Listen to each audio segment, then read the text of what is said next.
Result मारा नहीं गया चंगा है। मैं शुक्र आया अल्लाह चाची यार छाइयां वगैरह सब खत्म फिनिश। फिनिश साफ सारा। अच्छा चाची दाढ़ी से लाना नहीं कुछ होता है कि मतलब दाढ़ी कुछ शंक्शन करे होता है सीरम होंदा कंडीशनर होंदा जी तो उनका कोई साइड इफेक्ट? शैम्पू होंदा जी नुकसान की होंदा और इस्तेमाल करते हो तो बाद चमकशा नहीं रहने अच्छा ना करोगे तो नहीं ज़ाहिर गल है। फिर उम्मीद होगा जी पहले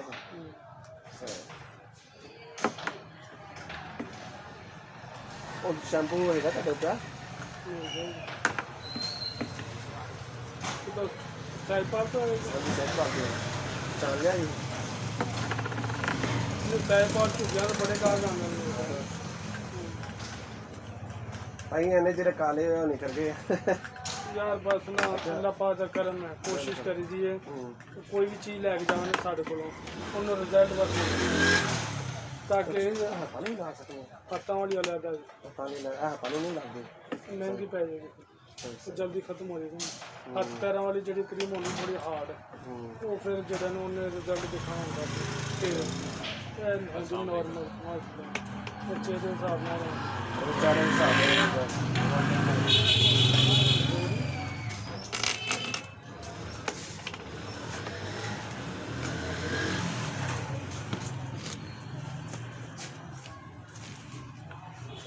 खाली रोटी भी सर्विस करवे हो रोटी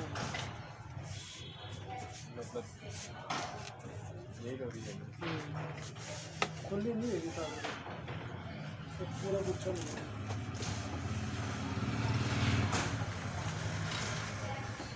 ये कितने का होती है कभी नापी नहीं इस तरह कुछ है लोग लग जाएंगे वो भी ज़्यादा है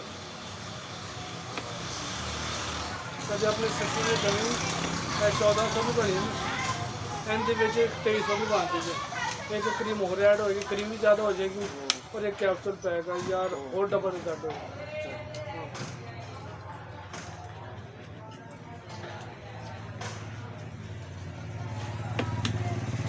अजय कोई बाहर ही होते हैं सर ये नहीं कर पाएंगे हाँ वो क्रीम फिर डबल हो जानी है लेकिन ए लानी है रात में सौन तो 2 घंटे पहले मुँह हाथ धो के किसी साबुन में फेस वॉश जज़ब हो जाए फिर नहीं हल्की जी लेप करके ना वो मसाज कर दो बस हाँ 8 दिन सफर बस इंशाल्लाह जिस तरह तुम अपने भैन का रिजल्ट वेख के आया ठीक है रिजल्ट तो तुझे पूछा ना मैं फोन करके पूछा है भाई रिजल्ट ही लैके आंदा गाल सीधी गल और इनका कमाल है किसी की शाही हो दबे रंग के कमाल का कर देंगे है ना पर फिर इनका नुकसान कोई नहीं छड्डण वाला वो हत्ता नहीं जेरी कीमत ही करी वो भी करा खाना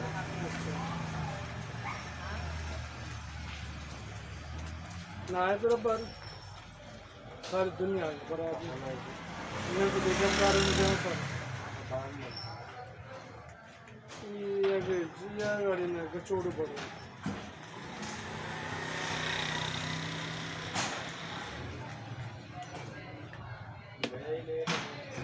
तो लेट गए तो फिर जी क्रीम काढ़ी आंदी 2 हफ्ते 20-25 दिन की क्रीम होगी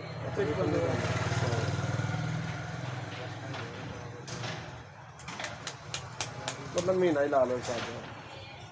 क्या सादे वो हत्ता पर अंती बहुत होगा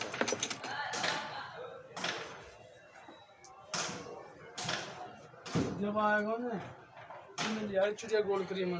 आती बड़े ये हाथ पैर वाले